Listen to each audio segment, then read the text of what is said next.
Good evening, everybody. Welcome to the Development Management Committee tonight.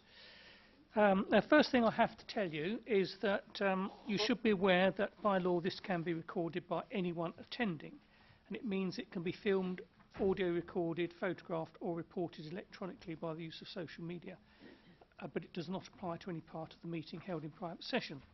Therefore, anyone present should be aware that they could be recorded at this meeting, and any member of the public who does not wish to be recorded should move away to an area where you won't be recorded. Anyone recording must cease as soon as the meeting is declared closed. Is there anybody who intends to record tonight? No. Okay.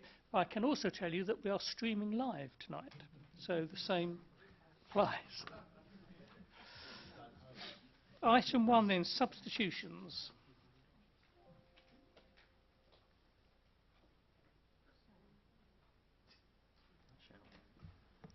Thank you, Chairman.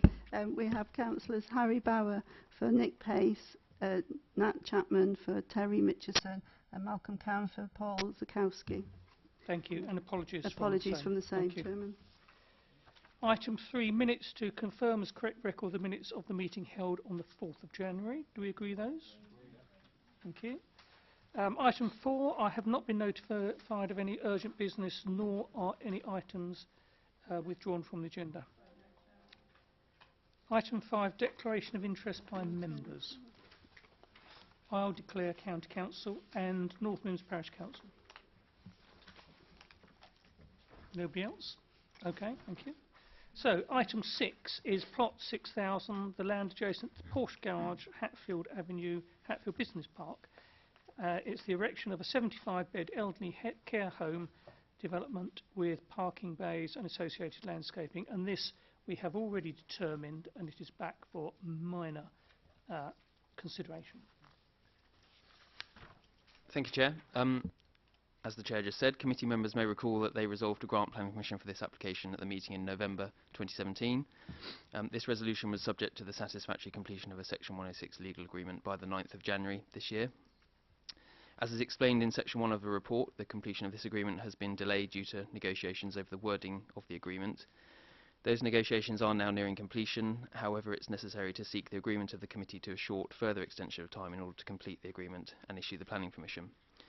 Therefore, your agreement to an extension of time until the 9th of March 2018 is sought. There have been no changes to the proposed scheme since it was considered in November, and no substantive changes to the surrounding area or planning policy context. Given this, it's only necessary for the committee to consider the request for a further extension of time rather than any of the application details that were considered previously. Thanks, Chair. Comments, questions, councillors? Nothing. May I have a proposer then? Tara, thank you. And seconder? Alan. Okay, Alan. That we accept the officer's recommendations. All those in favour, please show. That's nearly everyone. And those against? Okay, so it's 1 against and the rest in favour. So that is carried. Item number 7 is Unit 9 to 11 Pear Tree Farm, Welwyn Garden City. Change of use of land to a B2 use for vehicle repairs involving erection of a workshop following part demolition of existing workshop. Now, this was considered at the last meeting and was deferred for further information to be provided for the councillors, which the officers will tell us about.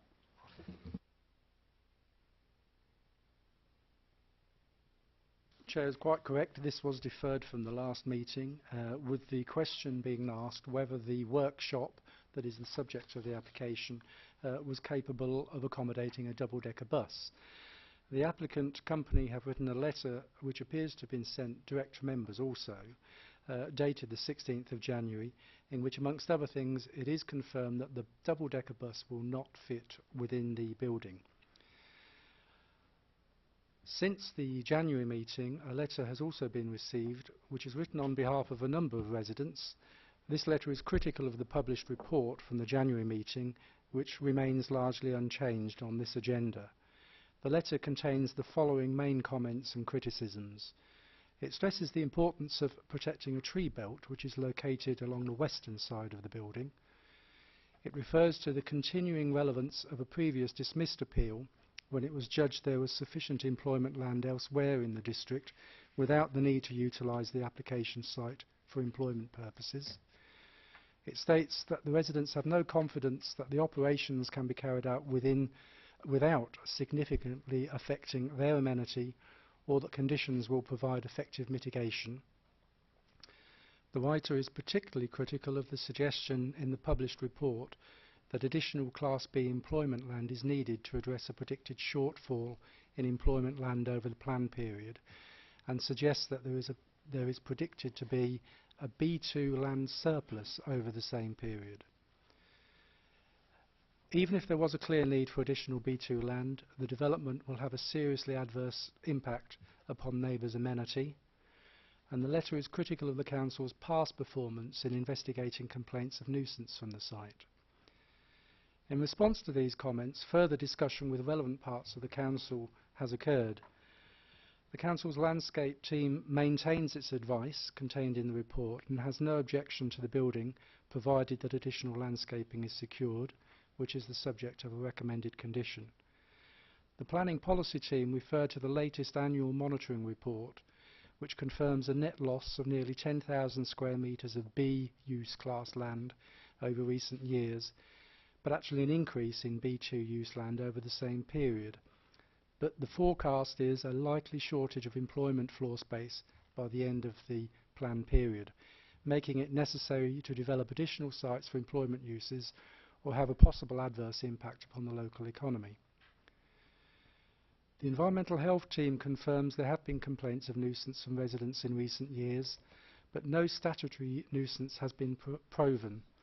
The Environmental Health Officer has been informed of the continuing complaints and is investigating. The recommendation, therefore, remains to permit, with one revision to condition number 8, with the words "within the building" added after the words "shall be operated", all other conditions as recommended in report. Thank you, Chair. Thank you. Now we have two speakers on this, and by now you all know the rules on speaking. You have 3 minutes in which to state your case. After 2.5 minutes, I'll shout out half a minute, and then you have half a minute to wrap up. So the first speaker is Alan Gellett, who is an objector.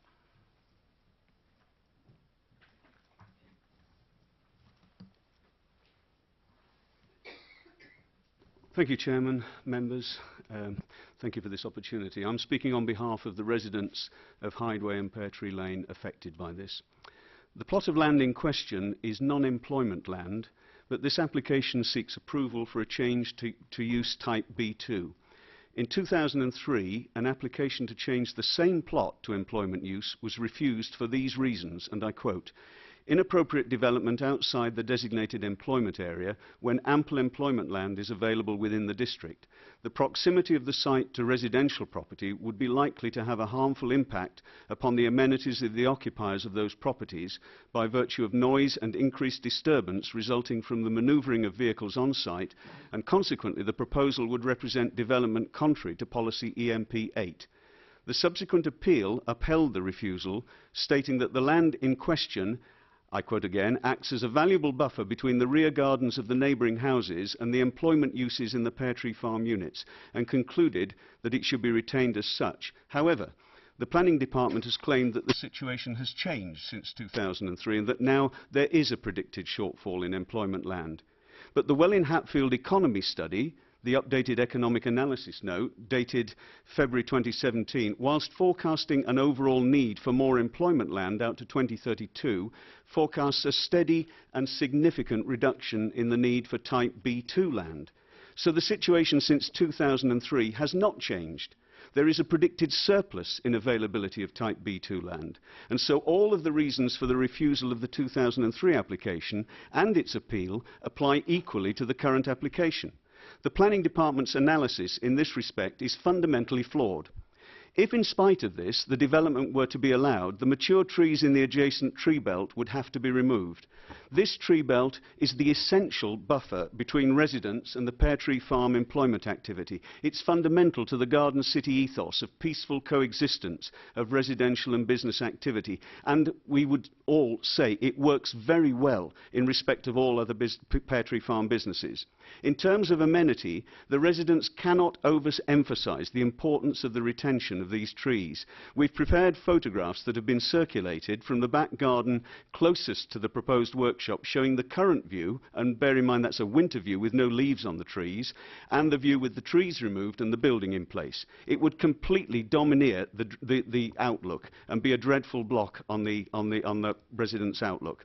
It's been claimed that the workshop would reduce disturbance to residents produced by current open-air maintenance activity, but we object that, firstly, the noise of very many vehicle movements, their noxious diesel fumes and the necessary aircon noise from the building will not be contained inside it. To illustrate the scale of the operation, the new bus station in the town centre has parking spaces for 7 buses. Last Saturday we counted 14 buses parked in Pear Tree Farm of various sizes up to double-decker.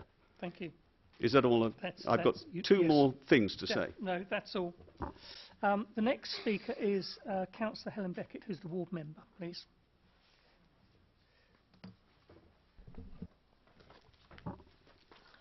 Good evening, everyone. I know from the discussions at last month's meeting that this application is not straightforward for the committee. I know that planning decisions are often a matter of fine balance and judgment. I have read the officer's report and know that, on balance, he found it acceptable. But I have spoken to residents, read their views, visited the site and looked at the business objectives of Welham Travel, and on balance I have come to the opposite conclusion. This proposal is completely unacceptable. My fellow ward councillors are in agreement.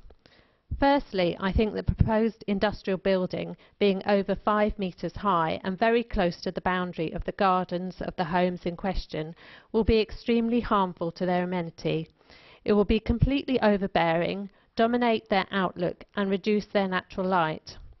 Whilst the officer's report considers the distance from their windows, to me the impact on their gardens is entirely unacceptable. In the report, this has not been properly assessed and weighed in the overall balance. I also share the residents' scepticism that the trees on the boundary can be retained. Even if this is possible in the short term, they will not survive in the long term. The trees act as the only buffer between the business and the residential properties. Secondly, the officer's recommendation that the proposal be approved is partly justified by the ability to then impose conditions on the operation. Again, in my view, this cannot be a justification, as it relies heavily on the compliance of the business and enforcement by the council. The residents have bitter past experience of both these and no faith in either. There are limited resources for enforcement, and if you approve this application, I fear these resources will be stretched even further. Thirdly and finally, to justify the expansion of this employment site by what is a very small area, crucially next to residential properties, cannot and should not be justified by some wider strategic shortfall of employment land. From what I have read and heard, this argument is at best unclear, but even if there is a shortfall, to use such an argument to allow something which in other respects is unacceptable due to the impact on residential amenity cannot be right. If more land is needed, it should be in the right place. This is not the right place. Councillors? Malcolm. Recall at the last meeting I asked about the height of the bus and the double-decker, and we found it can't go in, so in fact not all the buses would be serviced with it from within the building. It's simply not possible. If I start with the point about the alleged shortfall of employment land, overall yes, that's true, but I mean I've had the opportunity to look at the most recent report the council's got, where it segments them into the various classes, and it says quite clearly, having considered the various models, it says the forecast decline in B2 use employment is more severe. This is more severe than others, and that at the end it repeats the point about there'll be a decline in B2 land requirements. So there actually will be a need for less B2, not more. But even if that was not the case, what's being argued here by officers is that although this isn't employment land, and they've conceded that, somehow we should be making it employment land because it squares the circles that we're trying to do. And I just think that rezoning land because of through a planning application, the wrong thing to do. We should be zoning the land as part of a proper exercise, and that obviously that rezoning hasn't taken place. So I think it's wrong in principle to say, oh well, because it's near some employment land and we might be a bit short of some employment land, let's call it employment land, everything will be all right. The inspector quite clearly said last time it wasn't employment land, and it still isn't. And in fact, I looked at his report and he also made some interesting observations, and he said it is evident that Pear Tree Lane is at times a busy road. Well, it's probably got busier since then. This seems to me to increase the importance of safeguarding residents' opportunity for the peaceful enjoyment of their back gardens. And of course it's their back gardens that would be in the front line were this to be allowed, because they'd have this massive building in front of them, or some of the residents would, and they would also get the prevailing winds from the west would bring in the fumes. They would bring in the noise of vehicles going in and then being reversed out, because you can't turn round inside. And of course the tree belt, it sounds as if you talk about it, the tree belt is somehow protecting the residents from any of this. That's not the case. The tree belt is beyond where this building would be built, and the location of the tree belt ties in with the point about it. This particular site was never intended to be employment land. If you go and look at the old plans of the town, a tree belt went all the way around the industrial area, every single yard. That tree belt is still there. This building would be outside that tree belt, in other words, in the so-called residential area. So that seems to be fundamentally wrong. As I say, while there might be some protection from the noise of operations, the coaches would still be driving in and out, reversing, and I think that would cause noise. And another point which nobody's brought out, these buses are quite large. What's already happened many times over is that somebody gets inside the bus and he can look into the back gardens. Those people have got overlooking any time. Anybody who wants to go into one of their buses and he fancies looking into their gardens, they can do that. And I've had complaints about that in the past, and that's not referred to, which I really think it ought to. There was a reference last time to there being a 9-foot fence. I've been up and down. I can't see any evidence of a 9-foot high fence down there. So there's very little protection. And I'm dubious as to whether the trees will thrive if this is built, because I would have thought it would at least cover a significant part of the root system. So I think the long-term health of the trees is at risk. So I'd like to move refusal on the grounds the proposal would cause a major impact on the living conditions of the neighbouring residential properties, particularly given the proximity to their boundaries, the height and scale of the building, and the fumes from the use of the facility and their impact on the health of nearby residents. Policy EMP8 of the 2005 District Plan requires employment sites that are outside designated employment areas not to have any adverse impact on the residential amenities of any nearby properties. Thank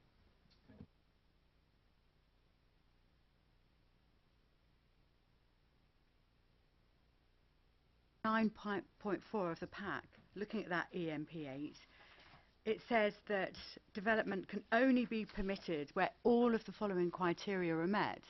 And yet we can see that they're not, because this development would have adverse effects. We can see that based on all the people that have responded, giving their feedback. So I'm not understanding why do we not take that into account? I mean, it does have an effect. I'm not clear why it's even here, is the point I'm trying to make, because it's breaking that rule of, isn't it? I mean, I'm not sure.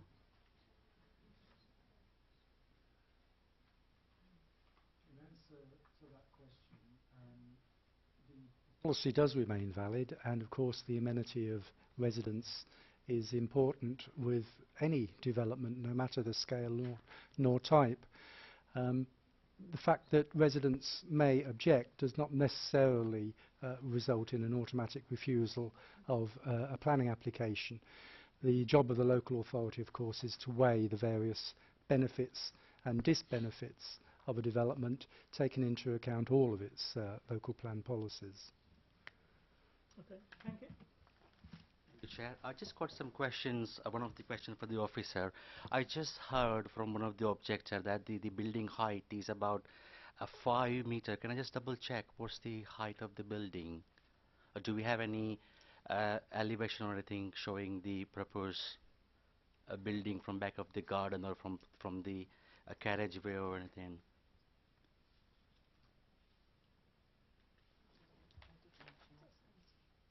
We're just, if you have a look at the screen, we're just producing images of the building as proposed. And I believe it's mentioned also in the report the dimensions of the building both to eaves and to the ridge height. And I think 2.2 is listed in the report. So the ridge height is approximately 5.15, meters, a width of 11.75 and a length of 20 meters. Okay, thank you. Can I just double check the other thing? I mean, I was just reading to some of the objections, and a couple of objections they say it's because there are some noise issues in terms of vibration. Have we done any noise survey or any noise assessment for those specific site? Yes. As I indicated in the update, as a result of that situation being brought to our attention, I contacted the Council's Environmental Health Officer, and they produced for me a short list of complaints and their actions. And the earliest complaint on the list provided me dates from 2011, complaints relating to the revving of engines, smells from the coach company, and technical officers' office on that occasion offered to install noise equipment in order to assess and judge the level of noise created. That complaint was subsequently withdrawn. It seems that conditions improved over time, and there were subsequent similar complaints, most recently in August 2017, a complaint relating to noise from running coaches, and more recently this month log sheets whereby we ask neighbours of a development, an offending development, to record the occasions and duration of potentially unsatisfactory activity.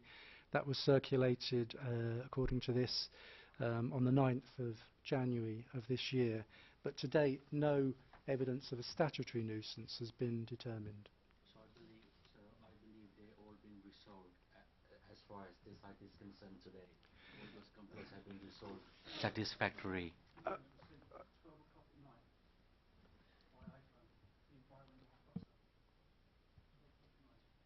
In answer to your question, I think it's fair to say that there is an ongoing investigation. We've also made it clear, as a result of the communications we've recently received, that local residents are actively pursuing a complaint. So these are not simply historic complaints, but they are ongoing, but unresolved. Thank you. Likely, if they have their building, the noise will be less because it will be inside rather than outside. That is the view that we've taken on this. At the moment, all activity is undertaken outside. The intention and the purpose of the building is to allow for the routine maintenance of the coaches to be undertaken within the building, potentially behind closed doors. And the conditions that have been recommended as part of the report include a requirement for them to provide details of any sound insulation measures that might be required, requirements to keep doors and windows closed when noisy activities are undertaken. But inevitably there will be some noise of vehicles manoeuvring in and out of the building at times. So again, it will be disingenuous to suggest that this is going to result in a silent site. There will be activity. However, with the imposition of conditions, it's considered that the level of noise and activity could be maintained within acceptable limits. Is there a suggestion that if they get their building, they will bring more vehicles to the site than they currently service? No, there's no suggestion of that nature in the application. Okay. Fiona, you Thank you, Chair. Like colleagues, I have several concerns about this proposal. So we've heard that there's a shortage of B2 employment land. However, it may not be as severe as we expect, and equally the need may not be as great. However, this development is not going to solve the lack of B2 land across the borough. You know, I'm concerned, like Tara mentioned, it doesn't satisfy all three criteria of policy EMP8. So why should we be even considering it? We've heard the land acts as a buffer. I feel really, really sympathetic to the residents. So on this, because of all of these reasons, you know, the current land acts as a buffer. Previous application was dismissed. The inspector actually upheld that on those very grounds. Nothing has changed as far as I can see that would make me think now it's a good idea. We've heard there's a proposal, which I think you just mentioned, Chair, because the work would be done indoors, potentially there's less noise to residents, but they would need to have air conditioning units, and actually we know theirs are noisy. So it's just replacing one noise for another, which to me doesn't seem appropriate or acceptable. Could you go back to the previous diagram that you had put up on screen, please, to do with the ridge height? So 5.15 metres, the previous diagram shows that actually it's about the same height as the houses. Now that's huge. If you're, not that one? Not that one. Yes, thank you.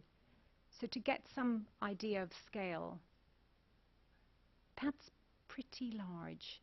And it's only, if my maths are correct, about 80 feet away. So that is going to, I would argue that would have significant impact on residential amenity. I think, did I work it out 84 feet? If my maths are correct and I multiplied my metres by 3. So about 25 metres. Which isn't that far away for such a tall building. So, yeah, I will repeat, the land currently acts as a buffer. I don't think anything has changed to make me think otherwise. And so I'm fully in support of the residents for this because I think it's inappropriate. It's not going to solve the B2 loss of land. So, thank you. Looking at the thing as a whole, I know that you were saying there were complaints in 2011. We know, and whatever. Then there were other complaints in 2017. You know, clearly there's an ongoing thing with the complaints, with the noise. We know that if it moves inside, the air conditioning will bring noise. There's clearly the rumour of other vehicles coming there to be repaired because it's now a de facto repair centre. So on top of all the noise and distress already caused, we then want to take away a view and stick a big. It just doesn't sit well with me. And for that reason, I would say that the amenity, it just isn't there. For that reason. Because nobody has the right to a view, remember. Mike. You talked about now that we've got, if they get permission, they've got the building, that everything's going to be done inside. Where do they service the double-deckers that are not going into the building? Can I have an answer to that? Where they do it at the moment? Outside. So you're going to get noise. The question has been raised again because I think we need to make clear, and I've spoken to the operator only this afternoon, the major and significant routine maintenance of these buses is actually carried out off-site by specialist contractors for Scania and Volvo, I believe.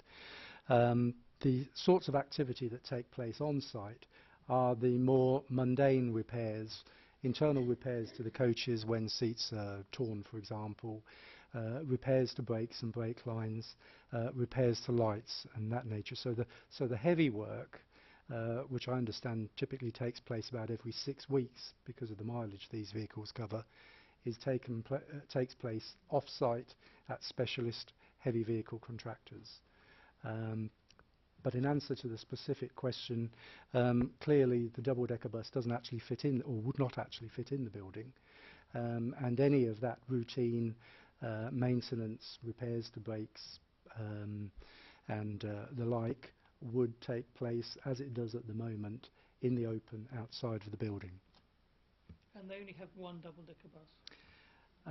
They have a single double-decker bus, which I understand was bought for a specific contract several years ago, which actually the contract appears not to have been renewed. And the likelihood is, I'm told, that when it reaches the end of its life, that will probably be the last double-decker bus the company has. Okay, thank you. Irene? Confused here, 9.42. The development would not have any adverse effects on the residential amenities of any nearby properties. Now, we've just had two speakers saying just the opposite. Now, why have we said this at 9.4? When the properties are so close, it must be horrendous, the noise and the smells and everything. It's most unfair to do that to people. They've done enough complaining, haven't they? Of course, the local residents have strong views upon the amenity that they currently enjoy, and I entirely understand that they might feel that their amenity will be adversely affected by this, and of course members will have their own view upon that also.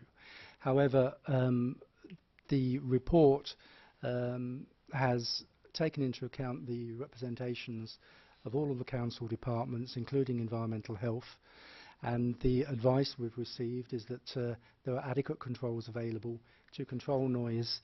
The benefit of the building is that much of the activity that takes place presently in the open would be controlled and within a building with doors and windows closed. But of course members will take a view upon the weight to be given to the advantages of the scheme as compared to the impacts that neighbours undoubtedly feel. Thank you. Okay. Yes.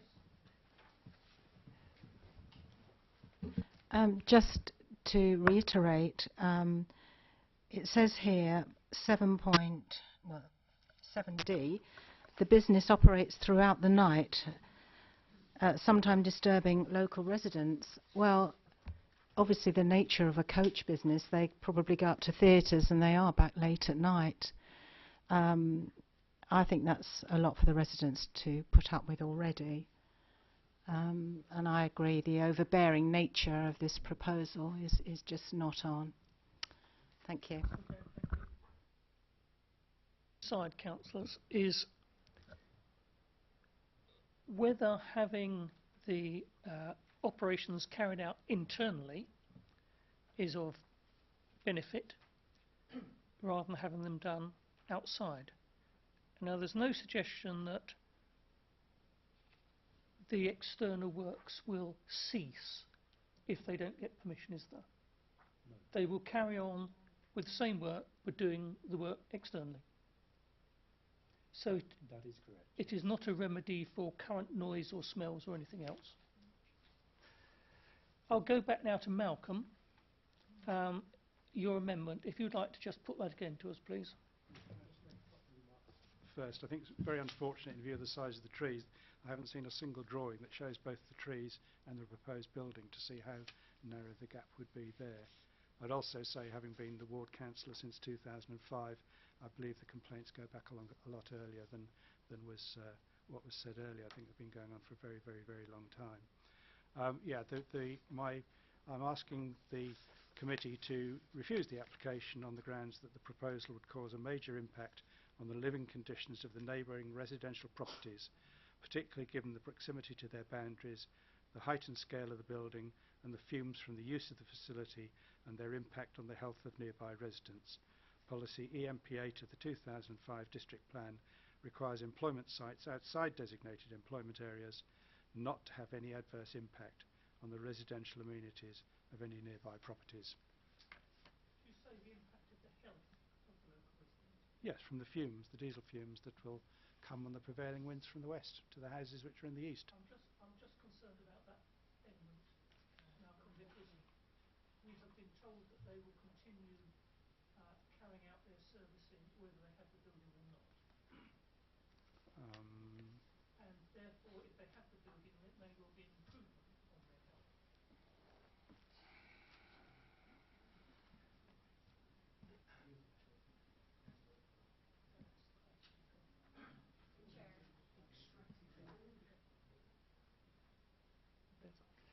All right.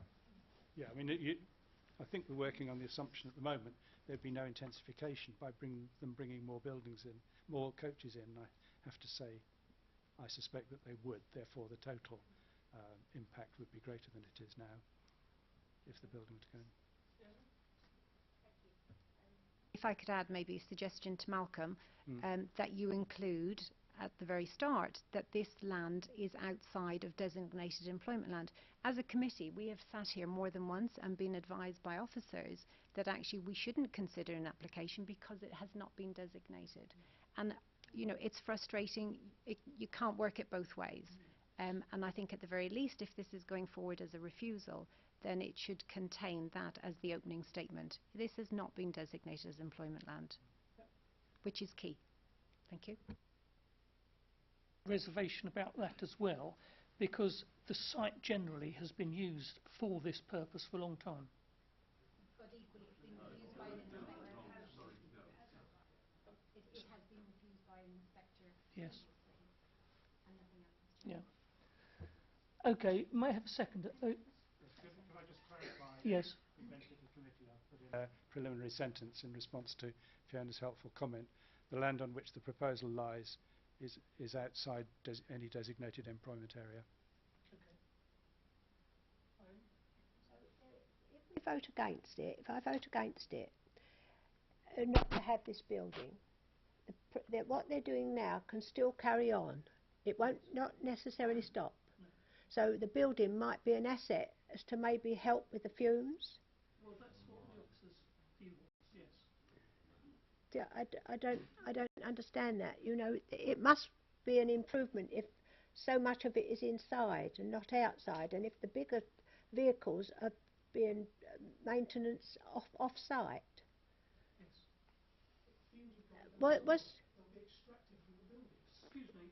Was this put to for the residents that this was what would happen if they don't put the building there? It will still go on exactly as it is. That it will continue if the And there's nothing we can do about that. So they have a choice to have the building and maybe have have less smell, or just leave it as it is and it would carry on as it is. We can't do anything about it. Sorry. There would be little we could do through the planning system. However, investigations with our environmental health team with regard to potential statutory nuisance from noise or odour could continue and would continue. Yes, by moving it inside, obviously you've got the aircon units that would make noise. So therefore the disturbance, it's not necessarily, you know, taken away. And then you've also got the visual impact of the whole thing. So it just becomes a blight in yet another way. I think that's... yes, entirely another matter. Yeah. Which must be considered. We would have, or we could have, in a condition, the ability to position the air conditioning units in certain positions. Air conditioning units, in my knowledge, are not as noisy as revving of buses and so on.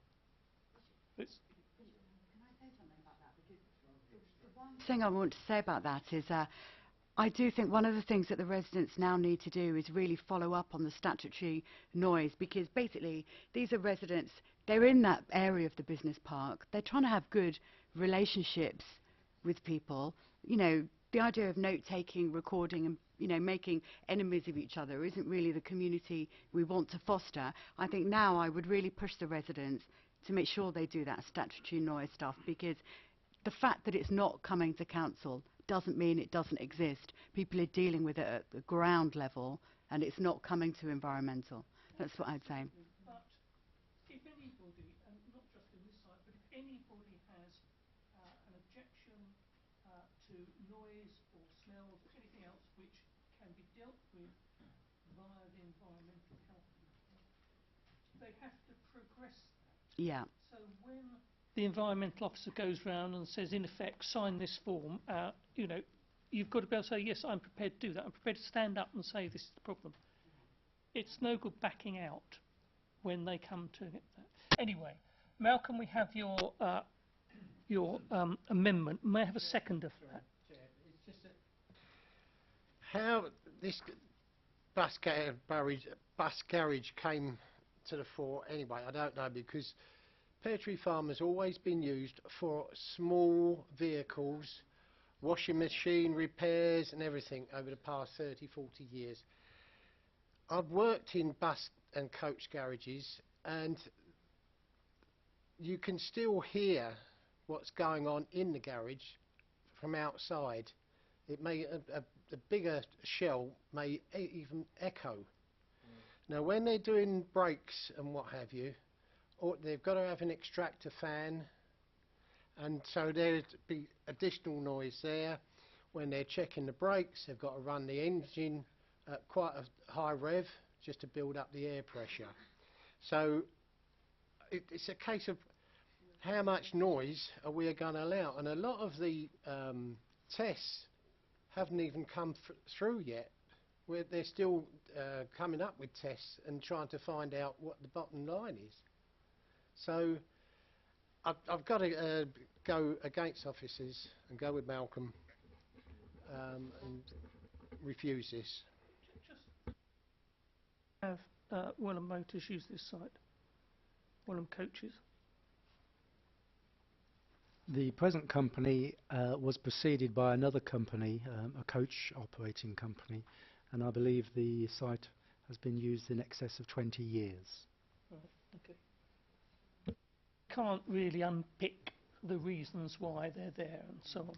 Right, Malcolm, we have your amendment. May I have a seconder for that, please? Fiona. Right, all those in favour of rejecting the application on the basis of what Malcolm has read out to you all, please show.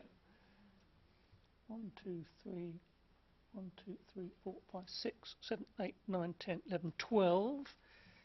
And those against that? Stay the same, there's no point.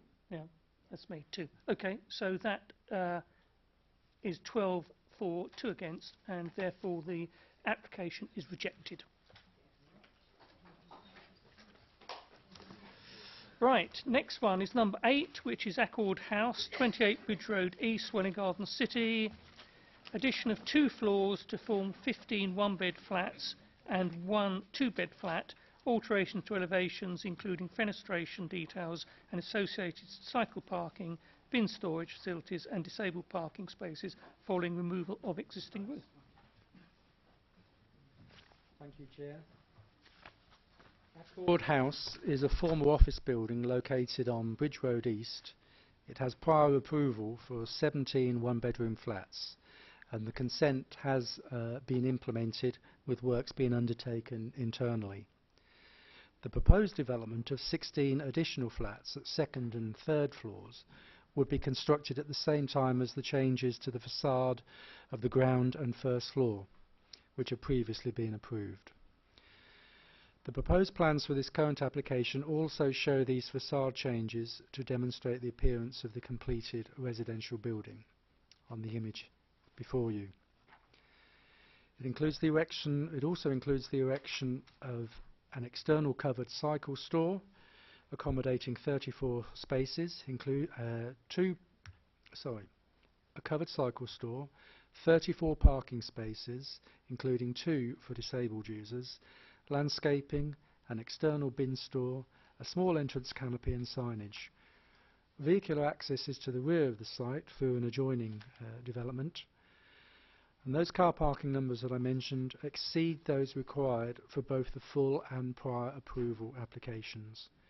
Conditions have been included to ensure that the impact on future occupiers and neighbouring properties is acceptable, and the principle of a number of affordable housing units has been agreed, along with a range of other Section 106 contributions outlined in the report.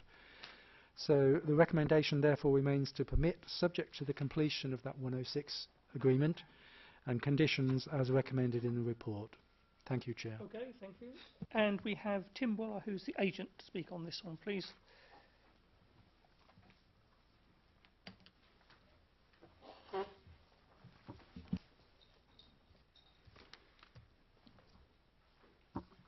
Thank you, Chair, and good evening.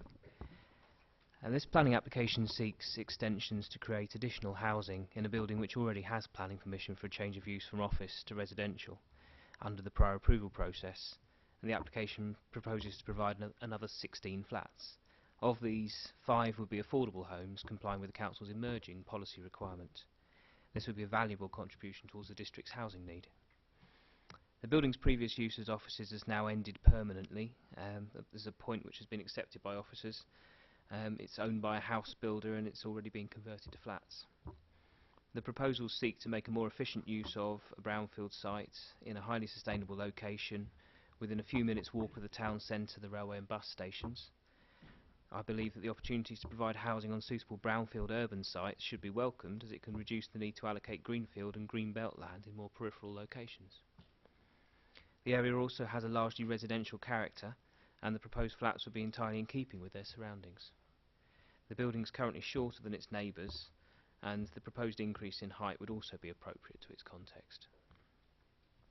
We agree with the officer's views that landscaping within the site can be further enhanced.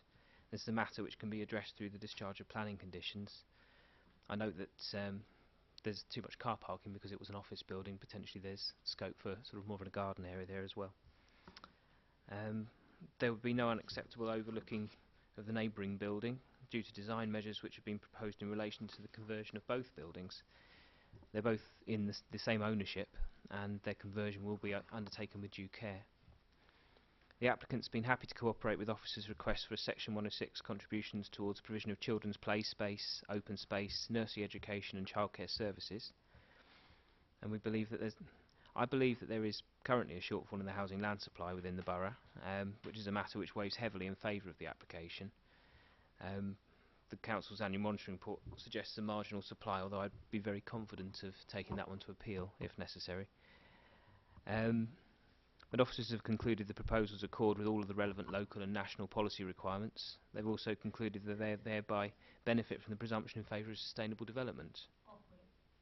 That states that planning permission should be granted unless there will be any adverse impacts which would significantly and demonstrably outweigh the benefits. It's a very high policy test, and in my view there aren't any adverse impacts. I believe the application proposals are entirely acceptable, and I respectfully request the committee should approve them. Thank you. Okay, thank you. I expect the committee will be delighted to see that there will be no shortage of parking. Yeah. Right. Councillors? Malcolm?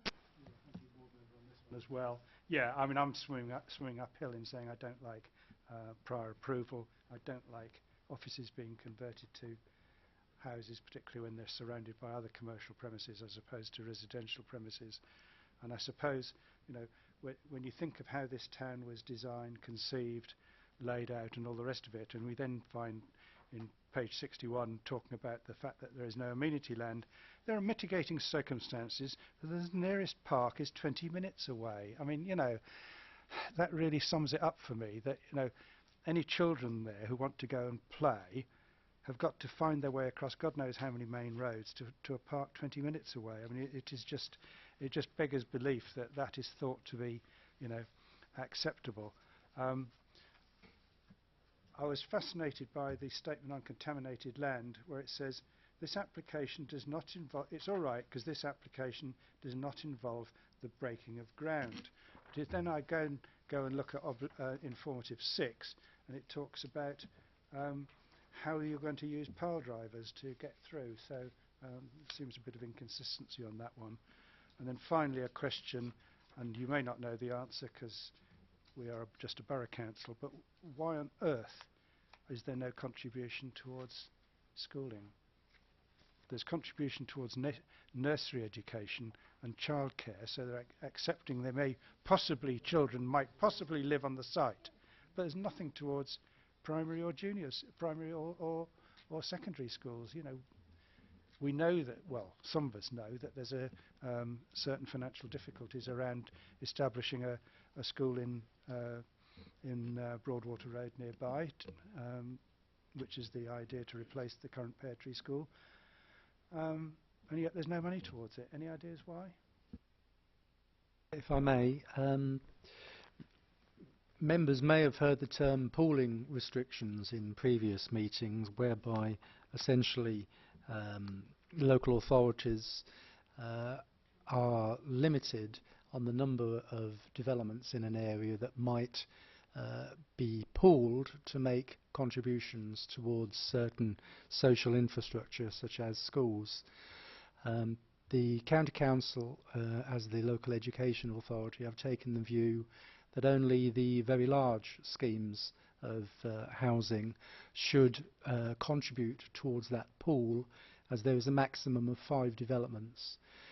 So on sites such as the Shredded Wheat site just across the road, for example, with several hundred houses, there is a contribution. On a site such as this, which amounts to just 16 units, the County Council have not requested the contribution. That there can be contributions towards nursery education and childcare service. Surely the same point applies.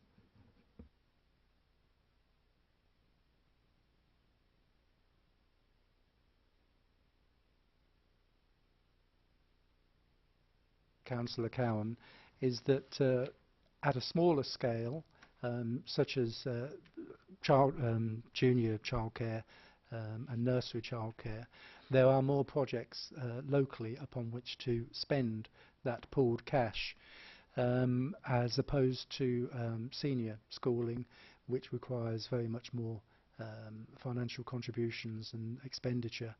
And I think that is the reason why they are looked at in a slightly different light. Okay, thank you. You're talking about children. There's 15 one-bedroom flats and 1 two-bedroom flat. So there's very unlikely to be any children there. Very unlikely.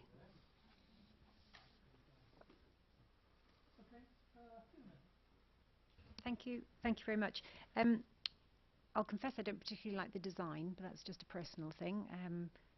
The dark cladding on top is a little bit alarming.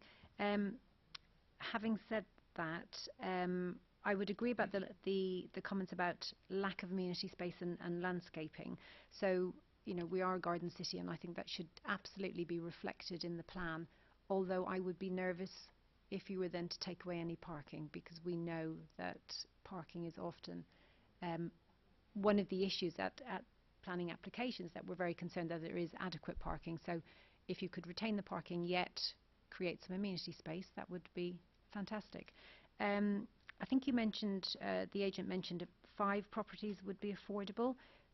Would it not be, the requirement not be nearer to 7 if it's meant to be 30%?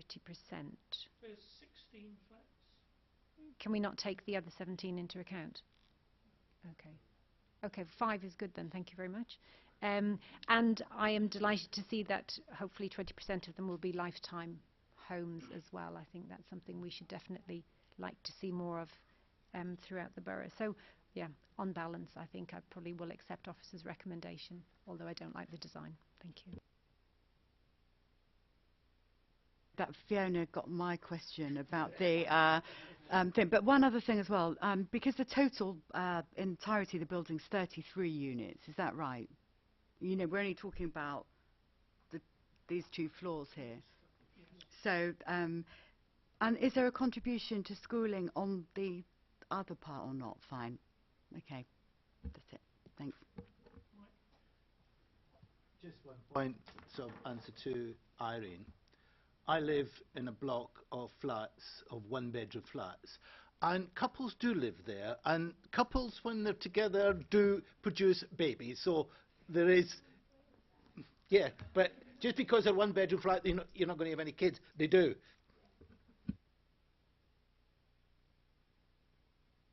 All shout at once. Darren, thank you. And Alan seconded it. Okay, all those in favour, please show. That's everybody. So that one is accepted. Thank you. Right, item number 9 is 111 The Ride, Hatfield, change of use to sui generis, large house in multiple application, HMO, for up to 9 occupants.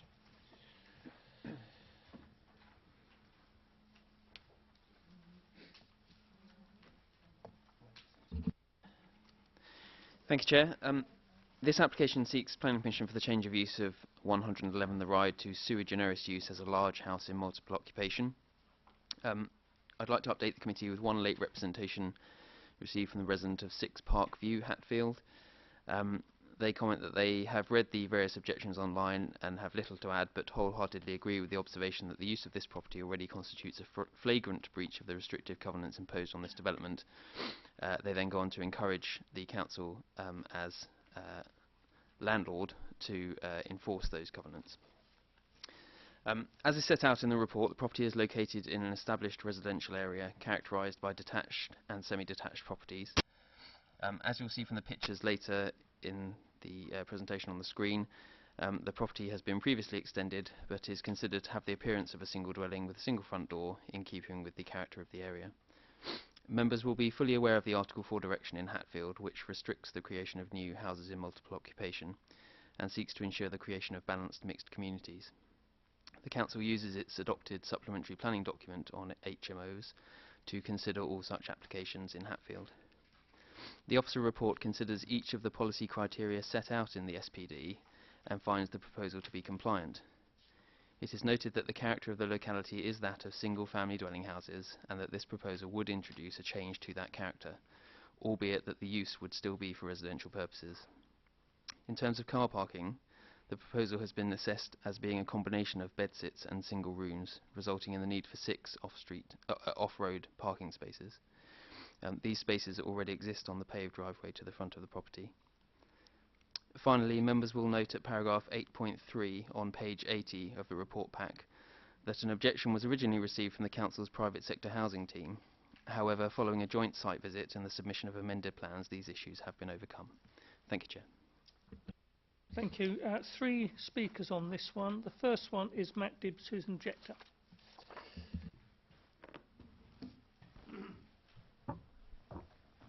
Thank you.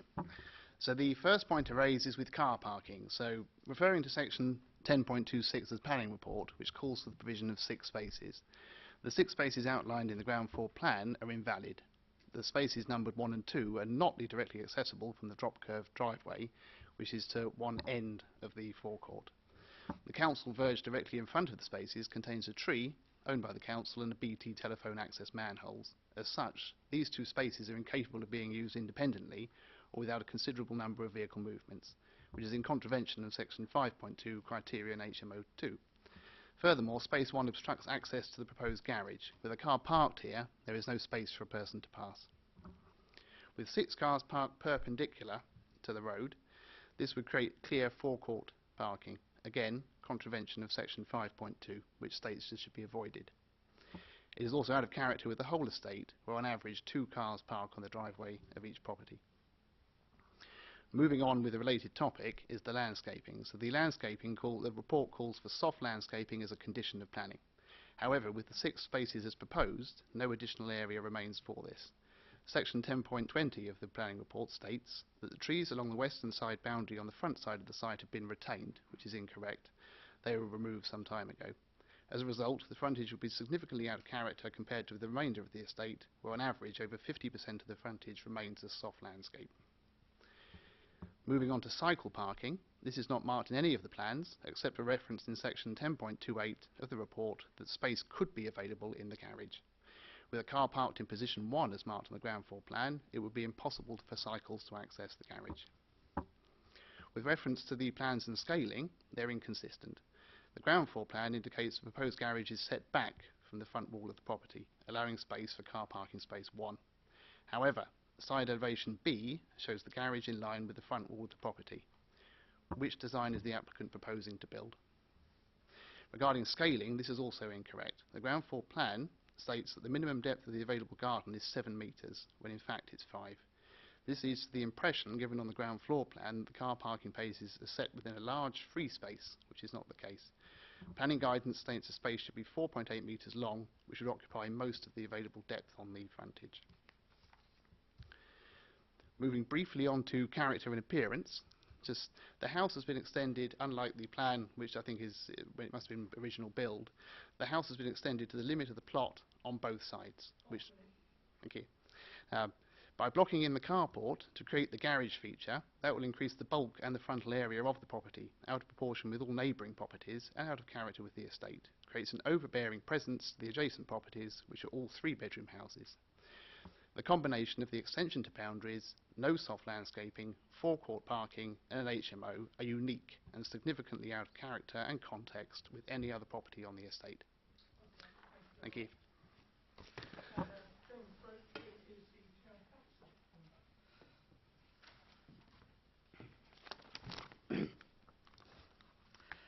Thank you, Chair. This is becoming a rather frequent event where applicants had to be dragged kicking and screaming before DMC for carrying out works of properties without approval, or would be if he bothered to turn up.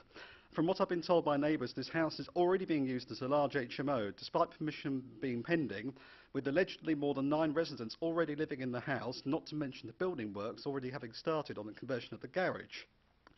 We need to start from the top with this. Residents do not want to see the character of the ride change in this manner, as evidenced by the high volume of objections received to this application and the petition that was handed in, a fact I noted that was absent from the verbal report that was just given.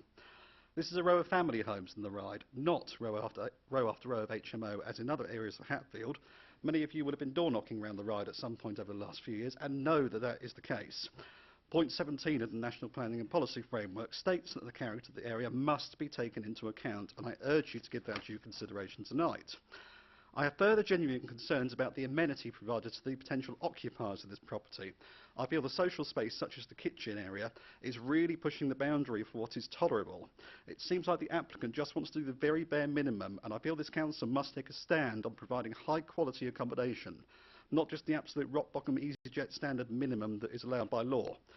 On the issue of parking, criterion HMO2 in our own supplementary planning document states, and I quote, when considering the location of car parking spaces, these should not be located in close proximity to habitable rooms so as to avoid an unacceptable noise and disturbance to existing and future occupiers or neighbours. I would argue that the unusually high volume of spaces provided on this application are in very close proximity to the bedrooms of this application, as in some cases the cars will be parked inches away from the downstairs windows. I feel this therefore poses an unacceptable risk of noise disturbance to the residents of this property, and that's before I even get started on the impact it will have on the neighbouring residents with lots of cars coming and going at all hours. As was mentioned before, I also feel there's no way that 6 cars can safely make it on and off site without driving over the grass verges due to the presence at the moment of a very small dropped curve. I also cannot see currently on the floor plans a designated bin storage space, which is a compulsory requirement under criterion HMO 4. Now, the promise of one in the future is not good enough. The plans as it stands do not meet that criteria. I do not trust the applicant to uphold that some condition if it was put into place. It's a simply textbook example of a landlord trying to extract the absolute maximum level of profit with complete disregard for the impact on neighbours. I can only agree with the dozens of objections from neighbours, along with the petition that was submitted. I urge you all to refuse this application and ask that subsequent monitoring to be undertaken to ensure compliance with the decision of this committee and the covenants set out on the use of the property. Thank you. Thank you. Our third speaker is Ward Member Councillor Caroline Gillett, please. Thank you, Chairman. Following on from Councillor Broach, the apparent disregard for neighbours, which I further highlight, is disappointing, and I'm somewhat confused by the paperwork submitted for you tonight, as the application is for retrospective planning, yet the recommendation in part are future dated and questionably how enforceable for things such as bin provision and cycle storage, which could and probably should have been in place since the applicant started using this house as an HMO. The report contains several factual errors. I don't intend to address all of them, but I draw your attention to the soft landscaping. There's no extension, although there's considerable footings being put in place, the dimensions, the inaccuracies of the plans from the architect, and various inconsistencies, and also work has commenced. Also, the site plan, page 90, is also misleading as it doesn't actually show the extent of development of this property to date. It shows it as in 2012 or before. With regard to restrictive covenants, I recognise that they aren't actually planning consideration, but it should be noted that there are a number of restrictions on the ride. It should be a family dwelling, no nuisance or inconvenience to the neighbours, not for business purpose, or not to be a boarding house, a lodging house, or for paying guests. That was put in place to preserve the character of the ride, and to break this covenant would set a precedent for the ongoing character of the estate. Whilst I recognise it is still not planning, there is some case law regarding it. In 2016, case of Hussein, where it was regarded to be the thin end of the wedge for residents, and thin end of wedge principle, and therefore planning does not overcome private law pertaining to future development. The site frontage, although suggested by officers to have a condition regarding soft landscaping with 6 car parking spaces already alluded to, has no more than 1 metre across the frontage of the 15.5 metre frontage for landscape, and as most of this frontage is only 5.3 metres deep to the bedroom wall and porch, it's very unlikely if any planting of sort will be in place. There is a pot plant there at the moment. Landscaping and trees that are advised are in situ have in fact already been removed and were some weeks or months ago. With car parking in mind, as well as the matter of access over the grass verge and pavement for at least 3 of the proposed spaces, one in the directly in front of the garage is questionable, so either this house has 5 spaces and a garage, or 6 spaces and an additional room of 25 square metres with a glazed door and window to the rear. The officers have already had to request an occupant number reduction for the application to be considered by turning an existing bedsit into a lounge diner on the first floor to the left, which could have been compliant with large HMO rules some years ago had the applicant been mindful to do so. The parking provision is also designated as 6 spaces to comply with HMO. Building on the party wall for the garage to enclose the entire frontage will block all light to 109, which has already got considerable light problems due to the fact the applicant's trees also block the light to its side. The metre gap will actually now probably be completely dark and susceptible to damp. The house has been extended to the extremity of the plot on both sides. The calculations, and I have checked my maths, at the moment is 36% to the footage, ground floor extension, taking it to a 53% to the entire block if the garage is allowed to be considered. Thank you. Just remind me, officers, this is this on Salisbury's estate? The land, Salisbury retains the restrictive covenants, does he not? He doesn't. He does. The council retains. I just wonder this interesting. You raised about boarding houses. I assume a house in multiple occupations, not a boarding house. Well, it's a sewage and OSU, so it's a no-use class. Yeah, so but it wouldn't actually be considered a boarding house. No, okay. And just one other point about the accuracy of the plans.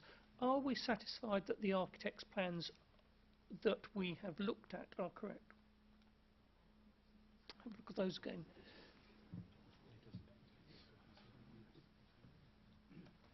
There does appear to be a discrepancy between the elevation shown on the screen there in respect of the garage at the side here, sorry, at bottom right as you look.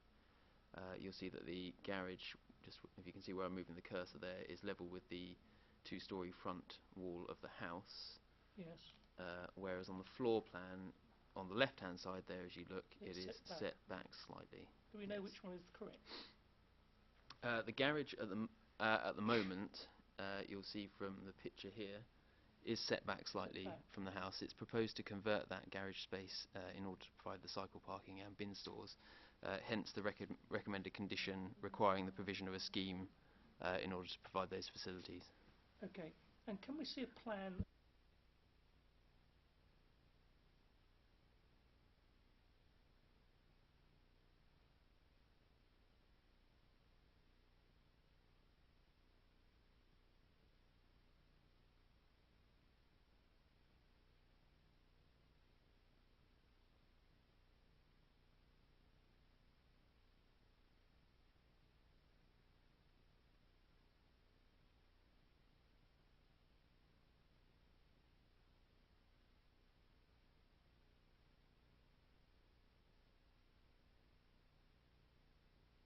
involve the removal of some of the grass verge. Would it be permissible to have the drop curb widened to the whole width of the house? That would be a question for the county council to answer. I don't think I can be definitive on that. Okay, all right, thank you. Right, councillors. Malcolm? Yeah, I just wanted to talk about the car parking part. Wearing my former county councillor hat. Firstly, I'd like to see a diagram that shows that all, as you've alluded to, any of the spaces can be driven into or out of without driving across the footpath, except where you're going to access the crossover. So that's the first point, and that they can all get across the crossover. Secondly, resident talked about parking space being 2.4 by 4.8. That's in a car park. County Council standard for a space behind a footpath is 5.5 metres deep. And it sounds like they're not going to be able to make that. So first thing I'd suggest is that this application is deferred for better quality drawings to be produced. Secondly, that you go and talk to the County Council about confirming that the bays need to be 5.5 deep. And thirdly, in response to the question about can the hadn't the crossover be widened? Yes, a bit probably, but not very much. There is a maximum, and the maximum is met when you've got two adjacent properties and they share one. They don't allow it to be infinitely wide for one property. So again, I think you need to talk to them and see exactly what is permissible now. Things may have moved on in the last 8 months, but I suspect not. Just with regard to the quoted 5.5 metres, I believe that's when in front of a garage in order to allow the garage to open in other circumstances. The 4.2 is acceptable. It's independent because they do everything they can to try and ensure that the vehicle, if somebody gets a long vehicle, that it doesn't overhang the footpath. If you think of a big car park, the odd foot over the front probably doesn't matter terribly much, but they're trying to ensure that nobody gets a vehicle that will overhang the footpath. I've been through a number of cases where there's no question of a garage being behind, and they were saying we need 5.5 metres.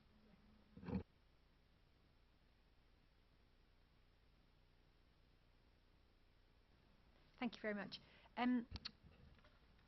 I was also going to mention the restricted covenant, which I think you mentioned, Chair.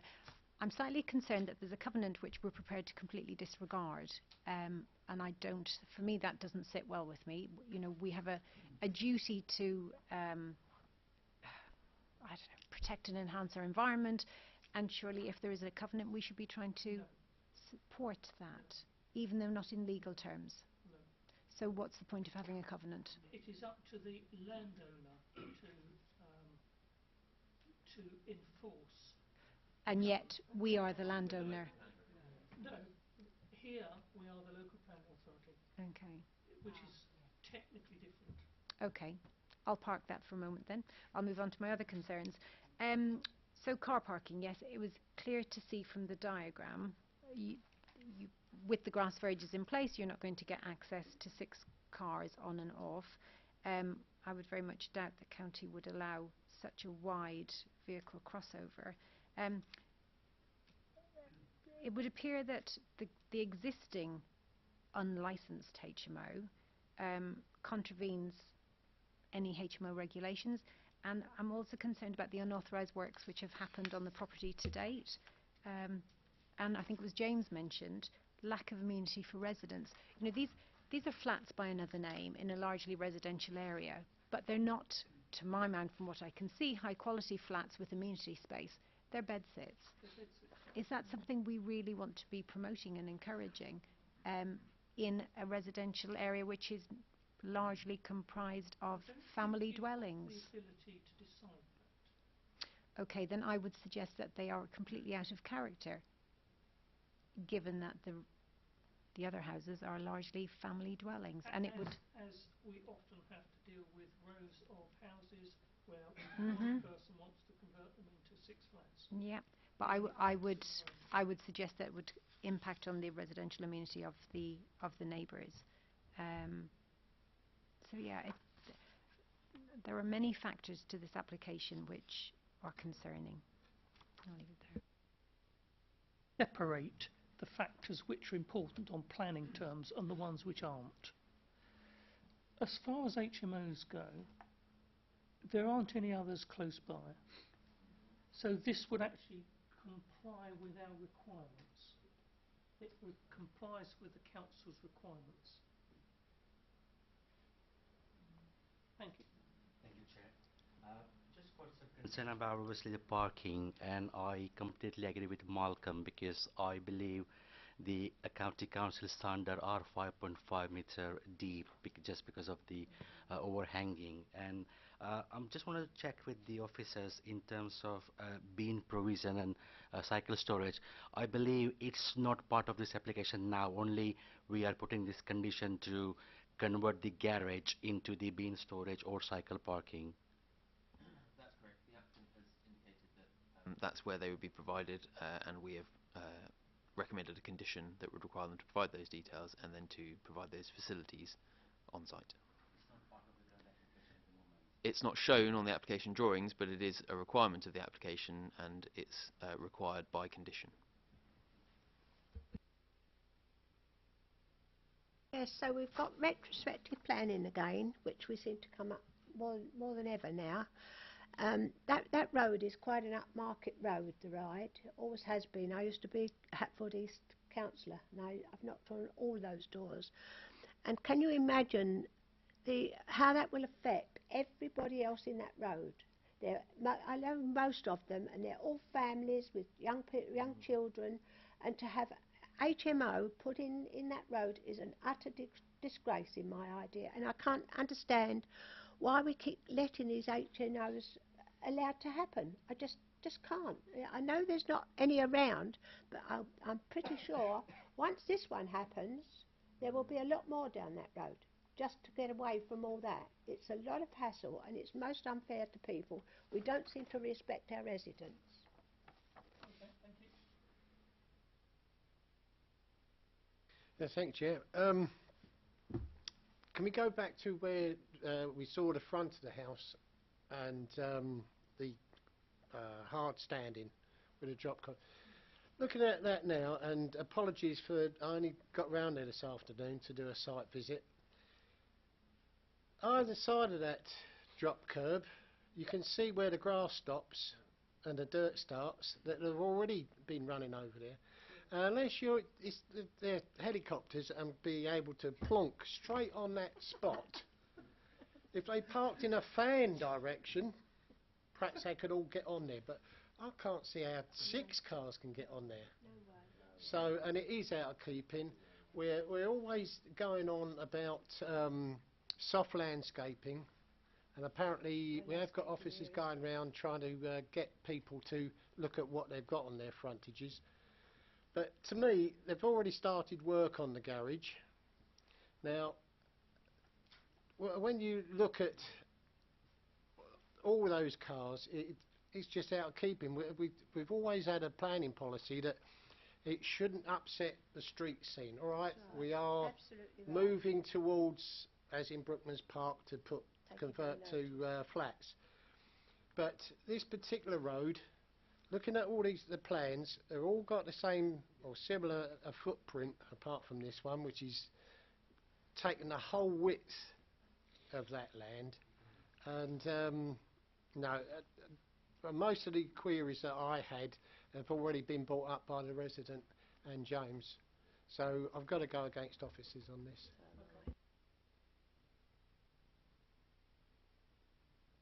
I don't know whether officers can confirm this or not.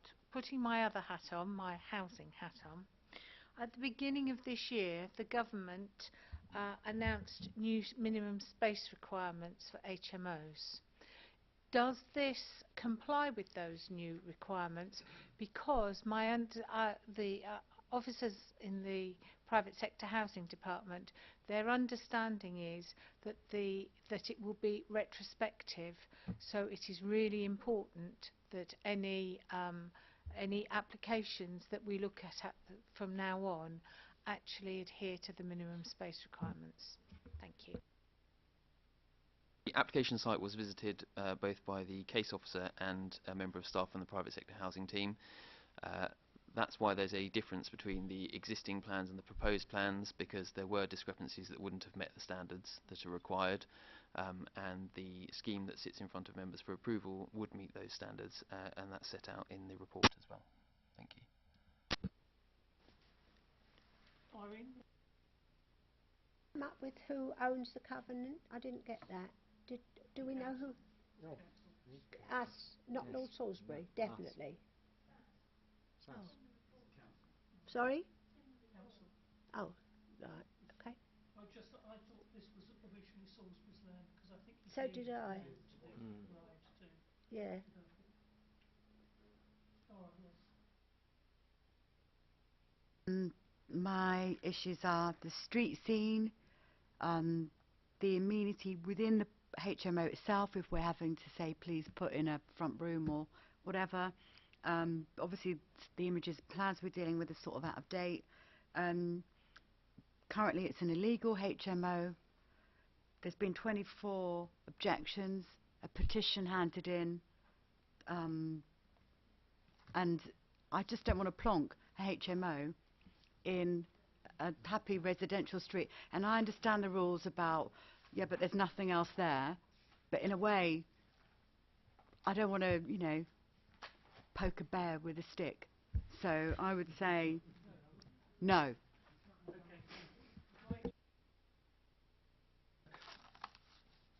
Talking about car parking, all we've been talking about is 6 car parking spaces. But the title is for up to 9 occupants. So therefore, where does the other 3 cars go? On the street.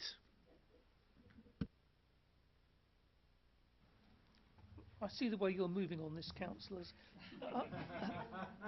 I would caution you against any amendment to the proposal that talked about not wanting it because it's an HMO. I think there will be difficulties with that. I think there may be plenty of other reasons. I think you'd also have a difficulty with the street scene because the house is there already. You might not like the parking in front of it, but the house is there and the street scene is not going to change very much. Parking is another matter. There could be 9 residents and 6 parking spaces. The parking spaces may not be long enough. And from what we've seen on the picture tonight, the parking spaces are not easily accessed without either driving over the green or the grass spurge or moving other cars out of the way and going in over the drop curb. So I think you need to bear that in mind. Do you want to add anything to it? No? Do you want to say anything about the parking? I would I will. Okay. With regard to the number of spaces, you'll see that, as it's set out in the report, that the number of spaces is compliant with our own policy for these types of units. So the number should be acceptable to us. As the Chair has just said, though, if you had concerns about the manoeuvrability and the access to those spaces, that may be a more legitimate reason to object to the proposal. Right, may I have a proposal then? Tara? Propose that we say no on the grounds that insufficient parking. But the sizes are wrong and we can't manoeuvre into them properly. And it's 9 dwellings, but that allows 6. It's not in accordance with policy D2. Which relates to in relation to the character and context of an area. We think it doesn't enhance or improve the area. In what way? In what way, Tara? I would say 24 people objected. We've just got the tick box here. If we do a survey and ask them for their open ends.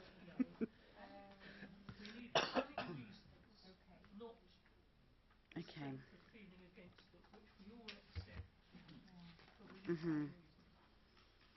Okay. Give me a minute here.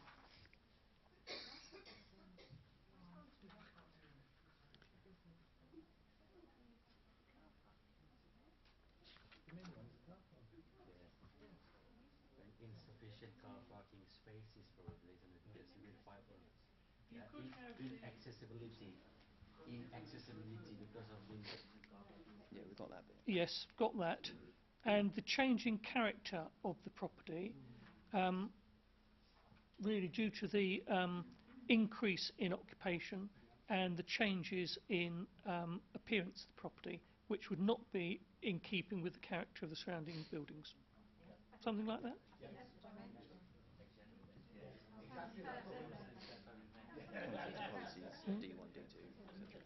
Contrary to policies D1, D2, etc., which we'll add in.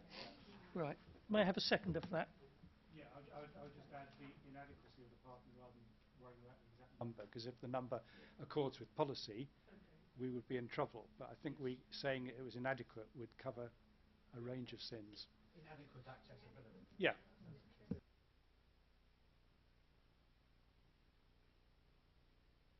You have the amendment in front of you. All those in favour of the amendment, please show.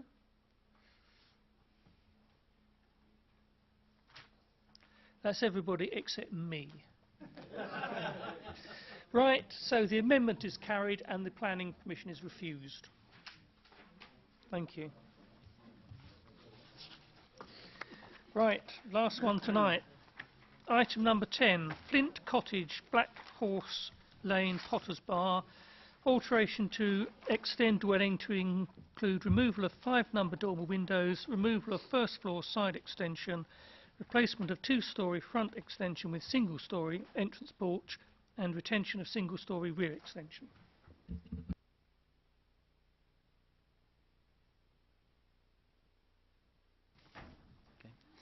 Thank you, Chair.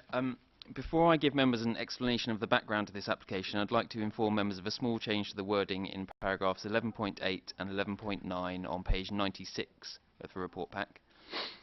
Firstly, at the end of paragraph 11.8, to add the following. The ridge of the house was raised from 3.1 metres to 3.8 metres at some point between 1994 and 2009. Secondly, before the word increase in the 4th line of paragraph 11.9, to add the word previous, such that the sentence reads, the roof volume increased considerably due to the combination of a previous increase in ridge height from 3.1 to 3.8 metres, etc. In terms of the history of this site, some members of the committee may be aware that an enforcement notice was served in September 2013 requiring the demolition of unauthorised extensions to the property as well as an outbuilding. This notice was appealed and a hearing held by the Planning Inspectorate in April 2014.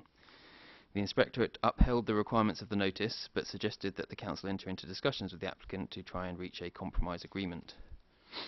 The scheme in front of members this evening is that compromise agreement. This includes the reduction in the height of the entrance porch to single-storey, the removal of 5 of the 6 dormer windows, and the removal of the first floor side extension, as well as the retention of the single-storey rear extension. It should be noted that the existing outbuilding is not included in this scheme and that the enforcement notice in respect of that building remains extant. The property is located in the Greenbelt in an isolated wooded rural location. Officers remain of the view that even with the proposed amendments to the dwelling, the proposal constitutes inappropriate development in the Greenbelt.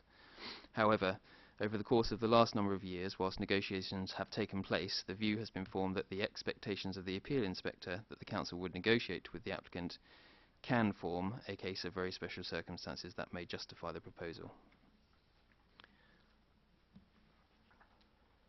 Thank you, Chair.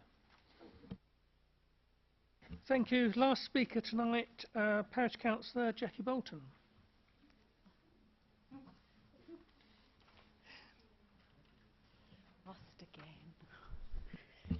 Thank you. Whilst it is noted that, following refusal, the Appeal Inspector advised negotiating an acceptable scheme, North Mimms Parish Council maintained the objection to this development on the grounds that it is still overdevelopment and inappropriate in scale for the Greenbelt location. There are no very special circumstances which would outweigh the harm to the Greenbelt. The officer's report acknowledges at item 11.14 that the percentage rise is by any standards a disproportionate increase and at item 1133 accepts that the proposals would still constitute disproportionate cumulative extensions to the property which are inappropriate and constitute harm to the green belt. Look at the site on Google Earth. It is large and slap bang in the middle of two woodlands comprising a site of special scientific interest. A bat survey has been done, but this is only one aspect of the ecology of the area. A number of trees were felled to open up the plot, and these are now lost unless a replanting scheme is made a condition. Please be clear that the date of 1977 in the report is purely arbitrary, and the appeal inspector confirmed in the decision that the small cottages are the original building and existed before 1947. At item 1115 of the officer's report, it is noted that the Welland Hatfield District Plan of 2005 echoes requirements that extensions to existing buildings within the green belt will only be allowed where the proposal would not individually or cumulatively result in a disproportionate increase over the size of the original building as it existed in July 1948.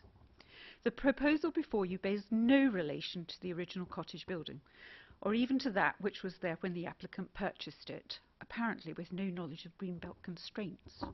The baseline must not be what exists now, or even what existed when the applicant bought the property, although it should take into account the permissions granted in 1994 and 2004. The additional concern, apart from the size of the proposal now before you, is the amount of hard-standing and garage-come outbuildings.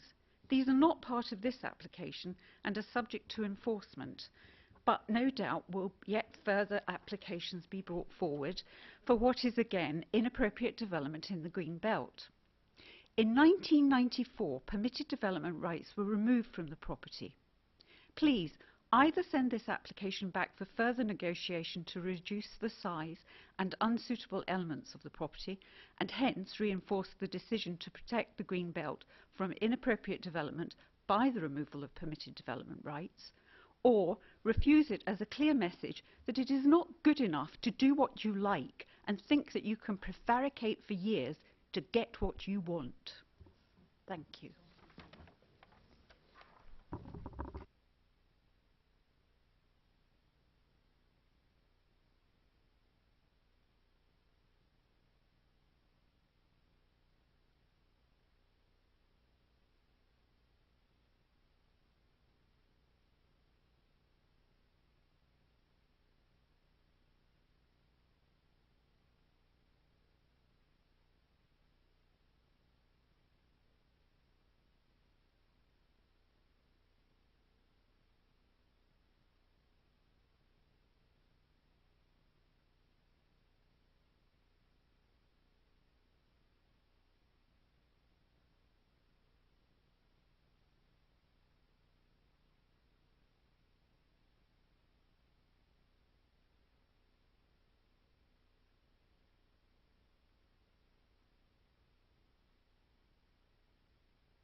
Where we are with them, it's a compromise. I mean, they moved in, they didn't even know it was in the green belt. I mean,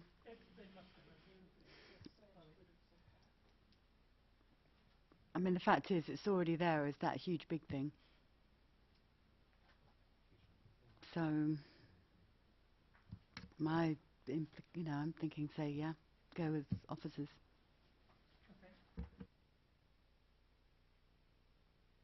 It was interesting the point that was just made about permitted development rights were removed in 1994, so that was presumably at the point at which it had 133 square metres footprint and 226 square metres of floor area, which seems still a sort of decent sized house to me.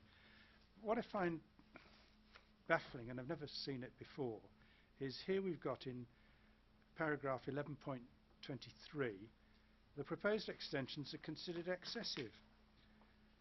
They have a harmful effect on the openness of the greenbelt over and above the situation of 2004. Inappropriate development in the greenbelt,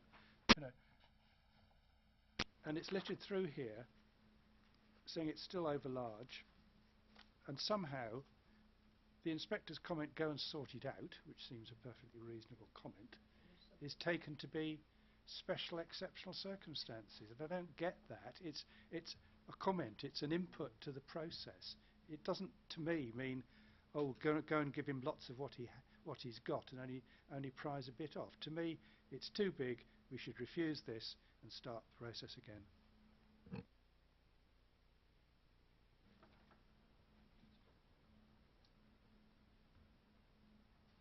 Were you intended to be? No.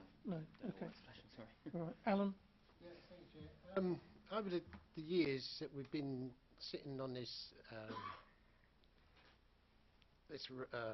particular I'll get it right in a minute.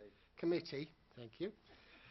We've had one person who had put a barn up and then built a house inside. That's right. And he was made to pull it. There are a few others where they've been made to pull stuff down. We have a current court case going. I won't say where, but just sort of Welwyn Garden City South. They've gone on and on.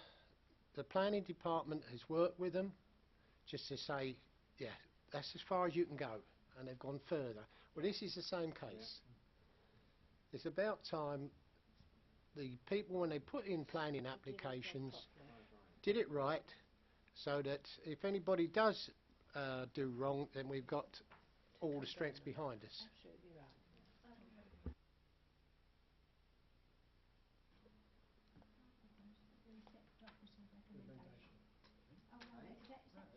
No, that's the 4.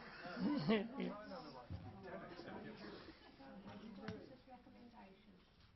You propose that we reject the officer's recommendation. Yeah. Because the fact that it's far too big. And there are no special circumstances. Okay. May I have a seconder for that, please? Malcolm? Right. Okay, right. Yeah. Yeah. Okay. All right. All those in favour of the amendment as which will be excessive development in the green belt with no special circumstances in contravention of yeah. Okay. Right. Those in favour of that.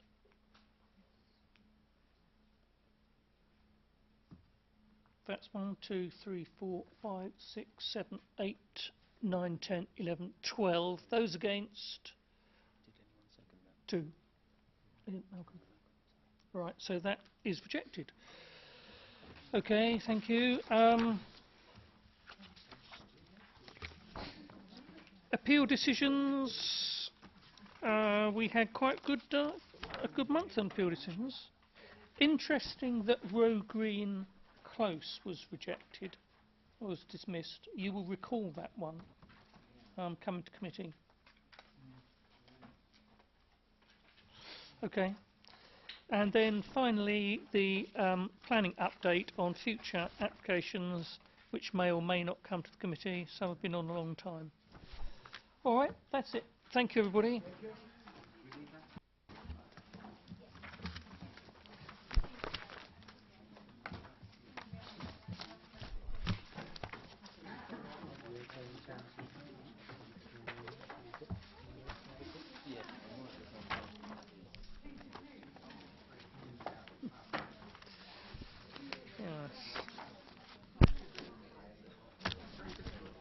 Sorry? I actually agree with